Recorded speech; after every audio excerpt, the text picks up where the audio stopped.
Hello, it's Delia again, and reading Vampire Diaries, The Awakening and the Struggle. This is part 2 of chapter 13. Terror swept through Elena. The fury, the violence, and the scene of devastation were painfully clear. They made her feel almost giddy. Somebody who has a history of violence, Tyler had said. I don't care, she thought, anger surging up to push back the fear. I don't care about anything. Stefan, I still want to see you, but where are you? The trap door in the ceiling was open and cold air was blowing down. Oh, thought Elena, he had a sudden chill of fear. Oh, thought Elena, and she had a sudden chill of fear. That roof was so high she had never climbed the ladder to the widow's walk before, and her long skirt made it difficult. She emerged through the trap door slowly, kneeling on the roof and then standing up. She saw a dark figure in the corner, and she moved toward it quickly.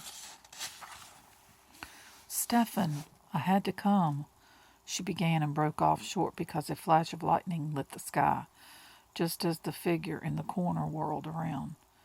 And then it was as if every foreboding and fear and nightmare she'd ever had were coming true all at once. It was beyond screaming at. It was beyond anything. Oh, God, no. Her mind refused to make sense of what her eyes were seeing. No, no. She wouldn't look at this. She wouldn't believe it. But she could not help seeing.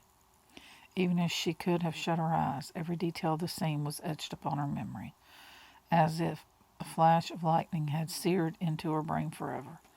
Stefan, Stefan. So sleek and elegant in his ordinary clothes and his black leather jacket, with the collar turned up. Stefan with his dark hair like one of the rolling storm's clouds behind him. Stefan had been caught in that flash of light, half turned toward her, his body twisted into a bestial crouch, with a snarl of animal fury on his face. And blood. That arrogant, sensitive, sensual mouth was smeared with blood. It showed ghastly red against the pallor of his skin, against the sharp whiteness of his bared teeth. In his hands was the limp body of a mourning dove, white as those teeth, wings outspread. Another lay on the ground at his feet, like a crumpled and discarded handkerchief. Oh, God, no, Elena whispered. She went on whispering, backing away, scarcely aware that she was doing either. Her mind simply could not cope with this horror. Her thoughts were running wildly in panic, like mice trying to escape a cage. She wouldn't believe this. She couldn't believe it. Her body was filled with unbearable tension, and her heart was bursting, her head reeling. Oh, God, no. Elena. More terrible than anything else was this, to see Stefan looking at her of that animal face, to see the snarl changing into a look of shock and desperation. Elena, please, please don't. Oh, God, no. The screams were trying to rip their way out of her throat. She backed farther away and stumbling. She took a step toward. She backed farther away as he took a step toward her. No. Elena, please be careful. That terrible thing.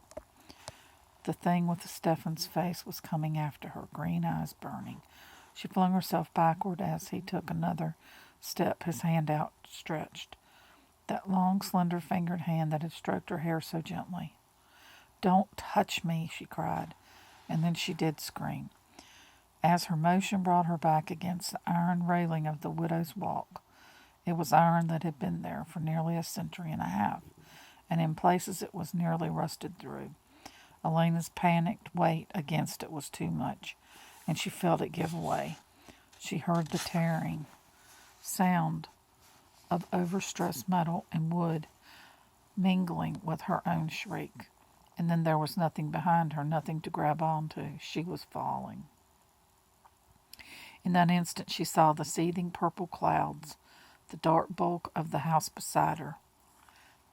It seemed that she had enough time to see them clearly and to feel an infinity Oh, I can't say this stuff. Infinity of terror as she screamed and fell and fell.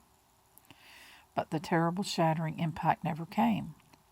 Suddenly there were arms around her, supporting her in the void. There was a dull thud and the arms tightened, weight giving against her, absorbing the crash.